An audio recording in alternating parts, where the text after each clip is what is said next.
महेंद्रगढ़ में state highway 148B से जुड़ी समस्याओं को लेकर विभिन्न सामाजिक संगठनों के लोगों ने राव तुलाराम चौक से हाथ में तिरंगा लेकर प्रदर्शन करते हुए तिरंगे के साथ जिला उपायुक्त के नाम लिखा ज्ञापन एडीसी को सौंपा है।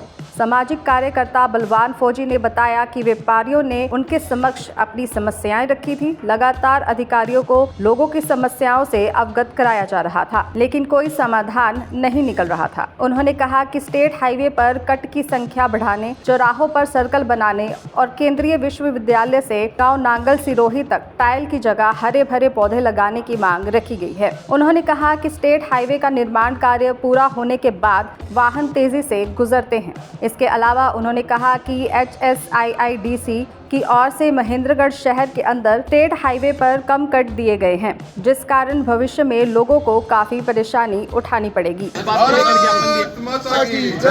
सर, किस बात को लेकर आपने ज्ञापन दिया है?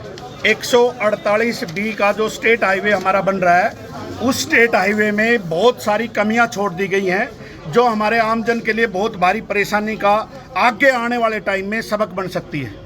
इसलिए आज ही हमने उसको देख करके और डीसी साहब को एक ज्ञापन दिया है, जिस ज्ञापन में हमने ये कहा है कैची मोड़ पे और ये जो महाराणा प्रताप चौक, जो सतनाड़ी चौक है, ये राव तुलाराम चौक और रवासा फ्लाईओवर से क्रॉस करके सीसोट गांव के बीच में एक बहुत बड़े सर्कल की रिक्वायरमेंट है।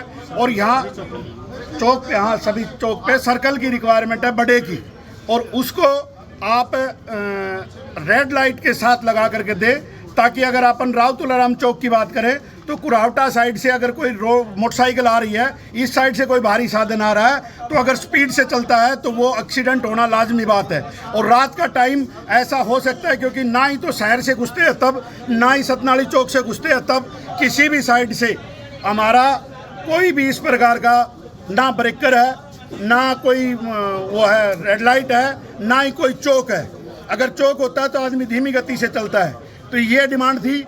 दूसरी डिमांड ये है, जो नांगल सरोई से लेकर के केंद्रीय विश्वविद्यालय तक, इस तक जो डिवाइडर है, इस पर टाइल लगाई गई हैं, और हम चाहते हैं कि टाइल को हटा करके हरे भरे पौधे लगाए जाएं, जो कि पर्यावरण के लिए भी बहुत अच्छा रहता है। दूसरी चीज़, इस पर स्ट्रीट लाइट नहीं लगी हुई, तो हम शहर की डिमांड करते हैं कि जो शहर का एरिया पड़ता है सीसोट से लेकर के चिमोड़ तक, इसमें स्ट्रीट लाइट लगाई जाए।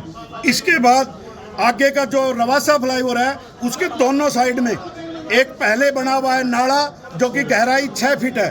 6 फीट होने से 15 गोवंश उसके अंदर ख़त्म हो चुके हैं। आए दिन रवासा गांव के लोग उसमें क्रेन को, प्रशासन को बुला करके और लोग जो ये गोवंश इनको निकालते हैं, और वो खुला पड़ा है, पुराना है, ठीक करने की तो बात दूर की है। उसको हमने यहाँ पर प्रशासन को बताया है कि भाई आने वाले टाइम में कोई बुजुर्ग, कोई बच्चा, कोई महिला अगर उसमें फिसल के रात बिरात गिर जाती है तो सुबह तक पता नहीं चल पाएगा।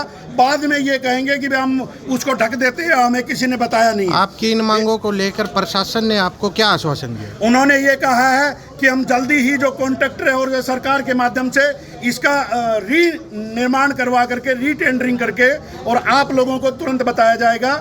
और जो दूसरी साइड नाला बनाया गया है, उस नाले की निकासी नहीं है।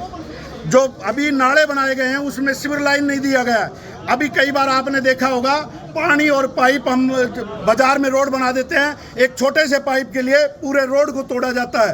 ये चीज़ हम पहले अवगत करा रहे हैं। आपका कंस्ट्रक्शन का काम चल रहा है, आपका प्रशासन का भी, आपका विभाग का भी पैसा भी बचेगा और आमजन को परेशानी भी नहीं होगी। जिस दुकान के आगे, आमजन की दुकान के आगे दोबारा तोड़ करके बनाया जाए तो उसके कारोबार को, उसके काम को, उसकी दुकान को बहुत बड़ा नुकसान भी होता है। इसलिए हमने ये सब मिल करके और ज्ञापन दिया है। एडीसी दीपक बाबूलाल कारवा ने कहा कि स्टेट हाईवे 148B की समस्याओं को लेकर सामाजिक संगठनों ने हमें जो ज्ञापन सौंपा है, उस पर जल्द से जल्द कार्रवाई करके सभी समस्याओं का समाधान किया जाएगा।